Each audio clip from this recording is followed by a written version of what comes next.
তুমি যদি একটা আলুও দিতে আমি হয়তো তোমাকে বাঁচাতে পারতাম। ও এই কথা, তুমি আমাকে আগে বললেই হতো। আমি তো ভেবেছিলাম আগে ভালো মতো বেড়ে নেই, তারপর তোমাদেরকে একেবারে বেশি করে আলু দেব। কিন্তু তুমি যখন বলছো কাল সকালেই পেয়ে যাবে আমার আলু। তুমি কথা বলতে পারো? হ্যাঁ, আমি সাধারণ কোনো আলু গাছ নই। অনেক দূরের এক জঙ্গল থেকে এই গ্রামে আমাকে এনেছিল এক লোভী মানুষ। যখন সে দেখলো আমি বড় হচ্ছি না আর সাথে কোনো আলুও দিচ্ছি না, সে আমায় রাস্তায় ছুঁড়ে ফেলে দেয়। তখন তোমার বাবা আমাকে কুড়িয়ে আনে, আর আমি তোমার যত্নে বড় হওয়া শুরু করি।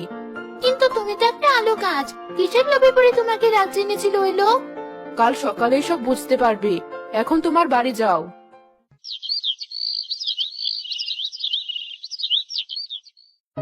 সোনালি, আয় আমার সাথে। তোর গাছটাকে কাটার সময় হয়েছে। আজ তুমি গাছটাকে কাটতে পারবে না, কারণ গাছটাতে আজ ঠিকই আলু ধরবে। গাছটা আমাকে বলেছে কাল। কি বলছিস এসব? গাছ আবার কথা বলতে পারে নাকি?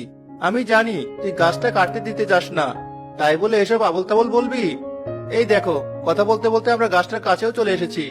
আজও তো একটা আলু ধরে নিই। কিন্তু এমন তো হওয়ার কথা না। দাঁড়াও, আমি একটু খুঁজে দেখি।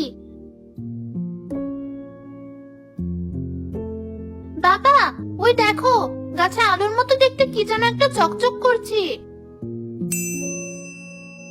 কোথায় দেখি?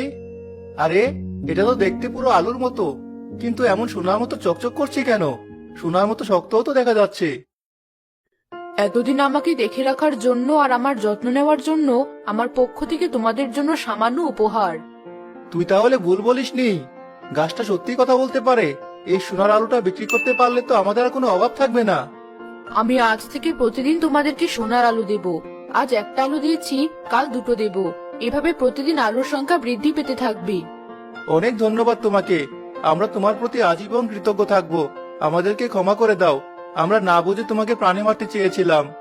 এখানে ক্ষমা চাওয়ার কিছু নেই। তুমি আমাকে রাস্তা থেকে তুলে না আনলে আমি হয়তো ওখানেই মারা যেতাম। আর সোনালির প্রতিও আমি কৃতজ্ঞ। যাই, এই সোনার আলুটা বাজারে বিক্রি করে দিয়ে আসি। ভালোই টাকা পাবো। আমাকে আর কষ্ট করে নতুন চাকরি খুঁজতে হবে না।